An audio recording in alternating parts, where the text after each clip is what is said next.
I didn't find this story in a news report. I found it in the comment section of a marketplace post. A man, let's call him the collector, was bragging. He wasn't selling a car or a lawnmower. He was explaining his system for eternal youth. He said, I've never owned a dog older than 2. The second they hit that mark, the energy changes. They get needy. They start wanting quality time instead of just playing fetch. So I take them for the long drive, 40 miles out. No collar, no ID. I've done it 18 times. I'm 45 now, and I haven't had to pay a vet bill for a senior dog since I was a teenager. He spoke about it like he was sharing a life hack, like he had figured out a way to cheat the emotional taxes of life. But what he described wasn't a hack. It was a 27-year trail of psychological wreckage. He described the look they give him when he opens the truck door in the middle of the Ocala National Forest. He described how he throws a single tennis ball into the brush so they run away from the truck, giving him the 5 seconds he needs to slam the door, shift into gear, and disappear.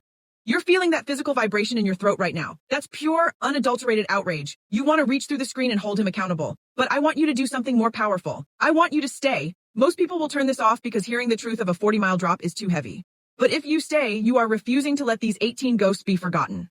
Subscribe right now to join this investigation. We are going to look into the eyes of the 18 dogs this man deleted from his life. And we are going to prove that a soul is not a disposable commodity.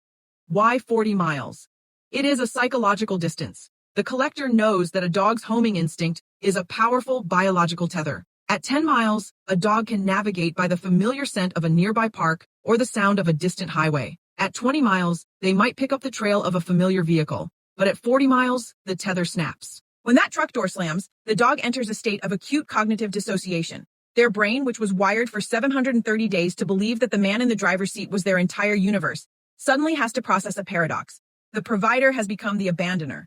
For the first hour, the dog doesn't even move. They sit at the exact spot where the tires kicked up dust, waiting. They believe it's a game. They believe he's coming back. As the sun goes down, the temperature drops. A domestic dog's nervous system is not calibrated for the wilderness. Their circadian rhythm is tied to the sound of a kitchen timer, the opening of a fridge, the clicking of a deadbolt.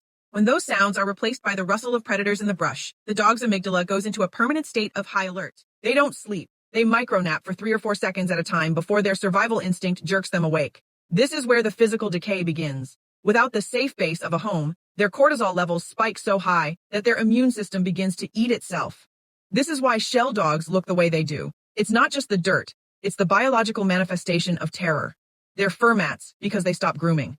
They stop grooming because they are too busy watching the horizon for a truck that is already 40 miles away, parked in a driveway where a new puppy is already sleeping in their bed. The collector specifically targets the 2-year mark. Why? Because at 24 months, a dog reaches emotional maturation. They are no longer distractible puppies. They have developed a sense of self that is entirely dependent on their human.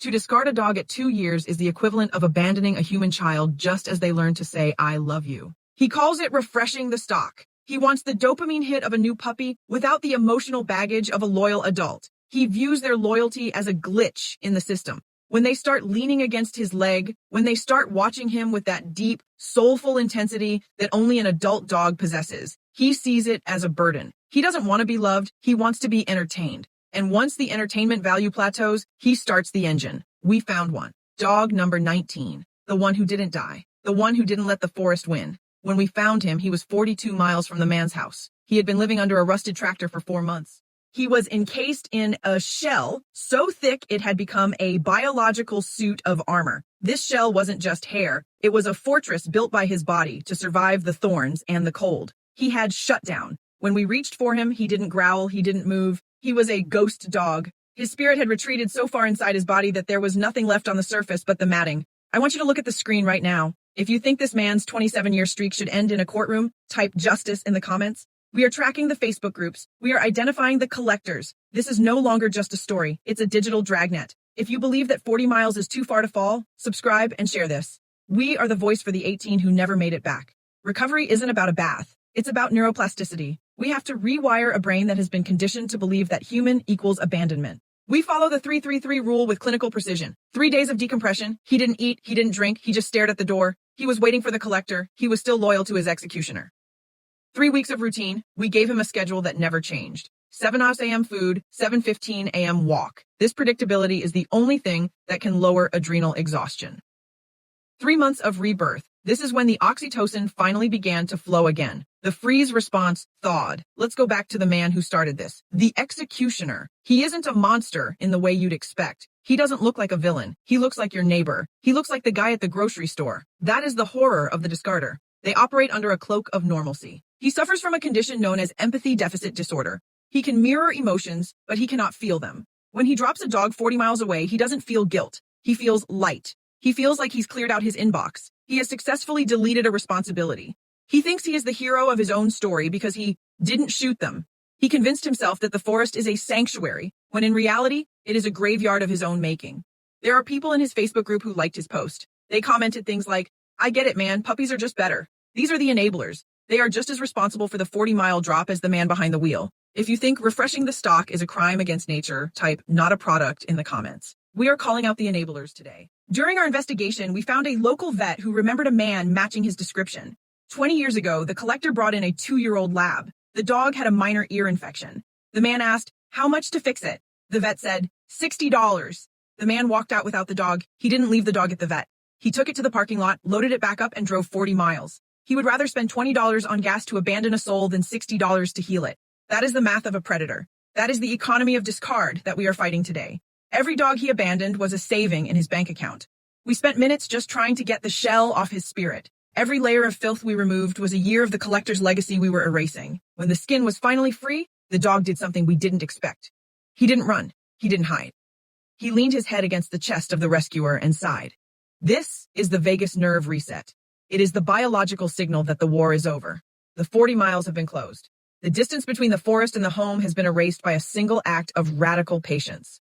I want you to imagine those 18 other dogs, the ones who didn't find a tractor to hide under, the ones who didn't have a documentary crew find them. They are the grave markers of a 27-year obsession with youth. They died wondering what they did wrong. They died thinking that if they had just chased the ball faster or barked less or loved him better, he wouldn't have slammed the door. They died with his scent in their noses and his name in their hearts. That is the ultimate betrayal. A dog's loyalty is so absolute that they will love the person who kills them until the very last breath.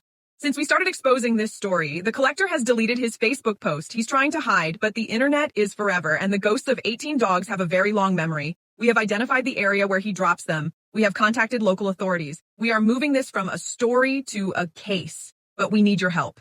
If you have ever seen a post about the 40-mile one-way trip or a man who only owns puppies, we need you to speak up. Your comment isn't just engagement. It's evidence.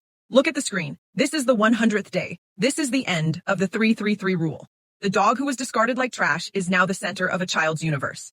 The collector thought he was refreshing the stock, but he was actually throwing away diamonds. He thought he was escaping baggage, but he was actually running away from the only thing that makes life worth living, the unconditional bond of a senior dog. We are at the end of this journey. The executioner is still out there, but his shadows are getting smaller. If you believe that every dog is a lifetime promise, hit that subscribe button. Type resilience if you want to see more survivors. And whatever you do, never forget, the distance between a stray and a family member is just one person who refuses to drive away.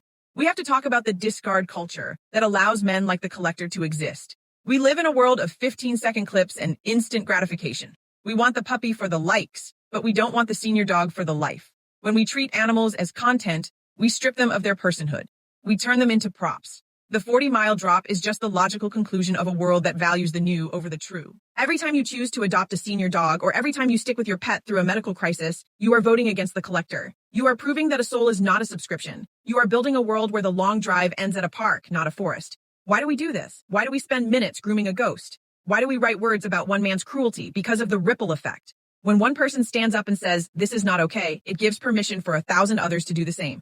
We are not just saving one dog from a 40-mile drop. We are changing the moral ecology of the internet. The collector thinks he's invisible. He thinks he's just a guy with a preference. But we have turned the lights on, and in the light, his preference looks exactly like what it is, a 27-year streak of cowardice. We are closing this chapter. The story of the 40-mile ghost is now your story. You are the keepers of this memory. Go to the comments. Be brutal. Be honest. Tell the discarders that their time is up. Type, "Lock him up" for the 18 we lost. Type "home" for the one we found. We are the voice for the ones who were left in the woods. We are the architects of the second chance. And we will never ever stop looking for the ghosts in the rearview mirror.